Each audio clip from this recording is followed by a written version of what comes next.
Bathurst,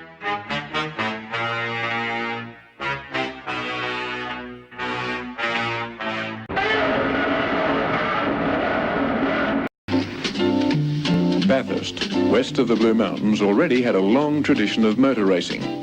The city's Mount Panorama circuit, a 3.8-mile scenic loop road, had been used before the war, in the days when the surface was unsealed.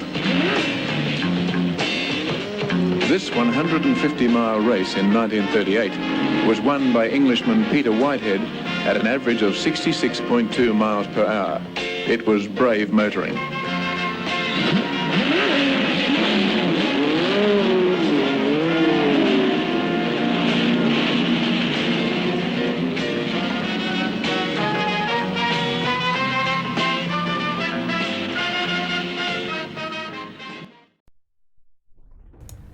Hello everybody, how's it going? Carl Screezeler here, and I hope you're all well, and welcome to something a little bit different today.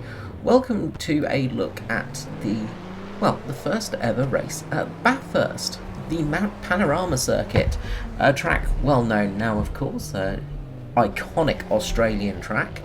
And this track held the 1938 Australian Grand Prix as its inaugural race back in 1938 on the 18th of April. It was staged over 40 laps of the 6-kilometre circuit for a total distance around 241 kilometres. So, you know, quite a long race.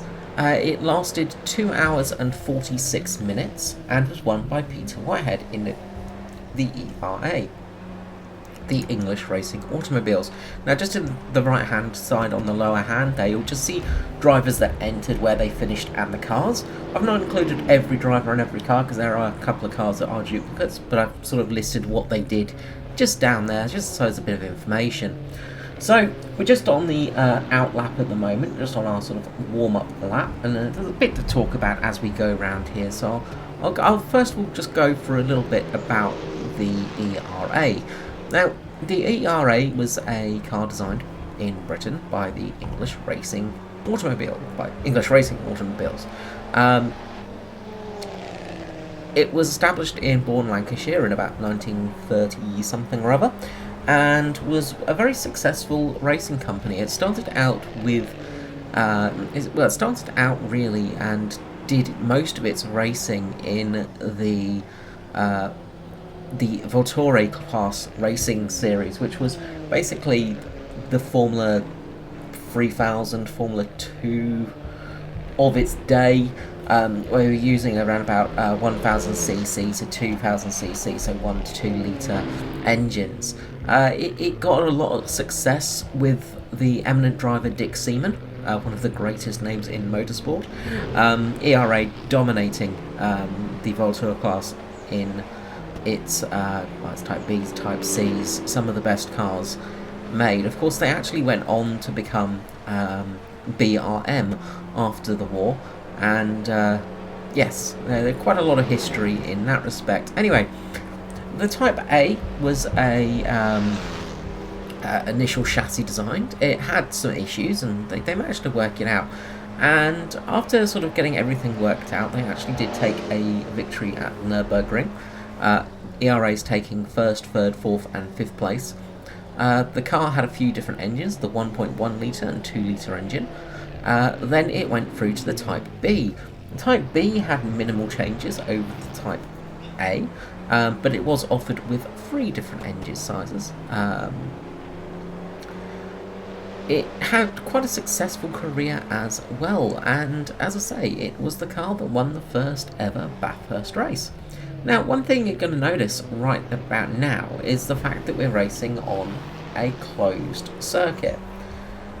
If you watched at the beginning there, the circuit of Bathurst wasn't originally closed. This was a dirt track back in the day. Yeah, we should be racing on dirt. I'm kind of thankful we're not, but holy crap, racing on gravel Bathurst is pretty insane. Now, the race was held under Formula Libre rules, which basically meant that the cars, you basically rocked up with whatever the hell you had. As you've seen, there's some interesting cars in the mix. You've got cars that are below a single litre in their engine size. I think the MG PB is the smallest with the 0.8 litre. Sorry, the Austin 7 with the 0.7 litre engine. So 700cc engine, racing against things like the Terraplane, which was the Hudson Motor Company's sort of special vehicle, which had a 3.5 litre. You had the Ford Specials, which had a 3.6 litre engine. So obviously there was some quite different comparisons.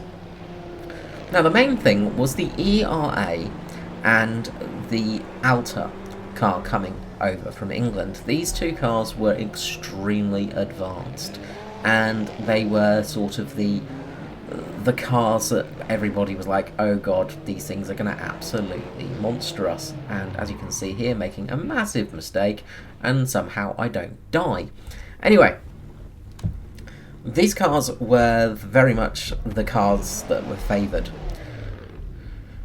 Now, with the Formula Libre rules, basically cars start at different intervals. So the first car started the race, which was the... I'm trying to remember which one it was now, because there was quite a few different times set. The first car that started was the Austin 7, which started 34 minutes before the final car left, before the scratch car left. If you've ever heard the term starting from scratch, that's where it comes from. And that was, of course, the ERA. The Alta was meant to start 6 minutes before the final car left. So, obviously, the scratch car had to make up a lot of time. You know, it was some 30-odd minutes behind the car that left first, and it still managed to absolutely dominate the field. Ended up catching up the whole field without any trouble, passing everybody. There was quite a lot of hoo-ha, basically, and people saying the car shouldn't be able to race because it's too good. But at the end of the day, he did end up taking the win. So let's talk you through a lap of Bathurst here. We're coming up to Hell's Corner here. First corner, that tight left-hander, not as tight as it is these days, it's quite open here, so you can take a bit of speed through there, and then straight up Mountain Straight. Now Mountain Straight was a lot straighter back then as well. So up to Mountain Straight, and you're getting some decent speeds up here, getting up to about 130 miles per hour in this car, in the ERA. You know, you've got quite a bit of horsepower. Coming up to Quarry Bend, so a tight right-hander, going to go down to about third gear here. You don't want to drop to second because this back end will step out. As you can see, the car's wanting to go all over the place, and those tiny tyres are not doing much to stick you to the road. Next up, you're coming up to the cutting. So the first little corner here, and then the second corner right here. And you can sort of see why it was called the quarry corner and cutting, because it basically was a quarry. You can see all the stoneworks and things in this layout. Next, we're coming up to Griffin's Mount, which is this right-hander, and this is a tricky right-hander. You sort of have to aim for the tree and then get it right. You turn right, and then there's a little bit of a left. Fast left corner as we come up to the cutting and down into Griffin's Mount. Griffin's Mount is going to be a much tighter corner. Where are we? I'm slightly lost. I'm going up to Philamy Park now, actually, sorry. This is coming up to Skyline, and Skyline was a bit different back in this day. Not quite as scary. However, the S's and the Dipper are. The Dipper is very dippy. As you can see, on that first time round, it's a big dip, and you really have to be careful. The car goes all over the place. Now we come down to the Forest Elbow. Not really many more corners. There's a few little small corners down to the Forest Elbow. You're coming down here in about third gear, drop to second gear. You're still doing about 80 miles per hour as you get to that corner, dropping down to about 50, 60, and now on to Conrod Straight. This is the original Conrod as well. This isn't the modern Conrod where there's a kink and you've got corners. This is just a big, long straight that's going to kill you. and you're going to get up to around about 136, 137 miles per hour down this straight, especially as you start hitting the downhill sections. As you can see, quite a lot of undulation through the track itself. Coming down to the final corner, Murray's Corner, and you want to start braking once you crest that hill, because there's quite a tight turn, and in these cars they don't really have the best brakes. Get back on the power, back across the start-finish straight, and that is a lap of the Bathurst circuit. So I hope you enjoyed that little one, guys. Something a little bit different, a little bit of a different look at a track that we all know and love. As I say, it's a shame it's not the dirt option, but just being able to drive the ERA on here and actually show it off is very cool. So I hope you've enjoyed this. Let me know in the comments what you think, what you if there's anything you'd like to see as well in the future, and I'll catch you all next time. Bye bye.